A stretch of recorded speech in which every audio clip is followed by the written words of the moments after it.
السلام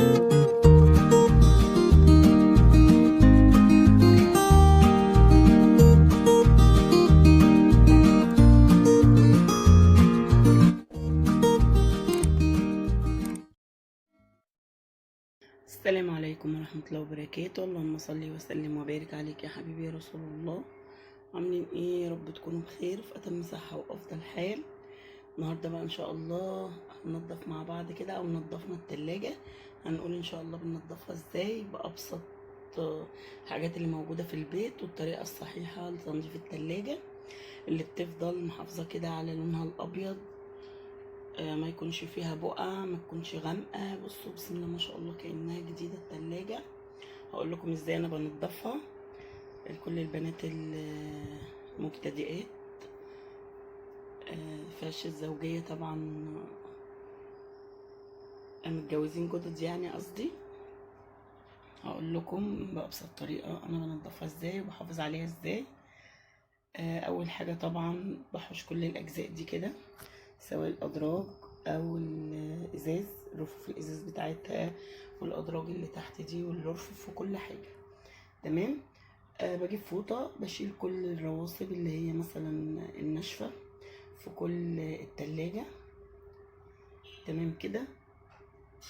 بعد ما بشيل كل الرواسب اللي هي الناشفه، بجيب فوطه برضو بشويه صابون اطباق، وببدأ امشي كده كل الفوطة على كل حتة في التلاجة، بحيث ان اي حاجة ناشفة فيها او كده تكون مرنة كده وسلسة معايا لما اجي انضفها. طبعا انا منضفة التلاجة دي ما بحطش سلك، ما بغسلهاش بسلك خالص، ولا بغسلها بحاجات حادة يعني، او اقعد اكحت او الكلام ده كله، لا. وطبعا تاني حاجة ان احنا ما بنكبش فيها مية كب كده، ما اجيبش الكوز بقى او البوله وافضل ادلق ميه، ده طبعا بيبوظ التلاجة. طبعا لازم نكون محافظين على التلاجات في ظل طبعا الاسعار اللي انتوا طبعا شايفينها وعارفينها. اي جهاز طبعا بتاعنا لازم نحافظ عليه، سواء التلاجة، بوتاجاز، غسالة، الحاجات اللي هي القيمة دي لازم نكون محافظين عليها تماما، وما نسيبهاش لما تتدمر وبعد كده نقول يا ريتنا. اقل تلاجة دلوقتي عاملة 25,000 جنيه، في تلاجات اعلى طبعا، انا بقول الرينج يعني اللي على قد شوية. التلاجة دي بقى لها فترة معايا، الحمد لله محافظة على نظافتها ورونقها زي ما انتوا شايفين كده، بجد جميلة. طبعا الفريزر اهو مش عايزة افتحه لان في حاجات مخزنة بقى، قلقاس وسمنة وزبدة وحاجات. طبعا نضفت هنا برضو الرف بتاع الفريزر. تمام كده اهو.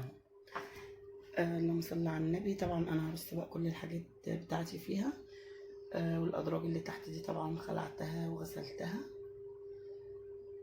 بقت زي الفل كده. قد ايه الراحه النفسيه لما بننضف التلاجة كده، بيبقى شكلها جميل وريحتها حلوه، اي اكل بنحطه ما يتاثرش باي حاجه. ويا ريت اي حاجات بنتبلها ببصل بتوم نكون مغطيينها بغطا محكم، بحيث ان هي ما تنطرش طبعا روايح في التلاجة كلها، ويبقى ريحة اي حاجة في التلاجة تبقى ريحتها توم، ريحتها بصل، الكلام ده كله. يلا بحبكم في الله. طبعا انا هحط بقى الحاجات بتاعتي فيها. تمام. صلى على النبي. ده بيض طبعا مش هيدخل في الباب كله، دي كرتونة بيض لسه جايبينها، قلت احطها كده في بولة. تمام. في بيض تاني هبقى احطه هنا بقى في بتاعة البيض.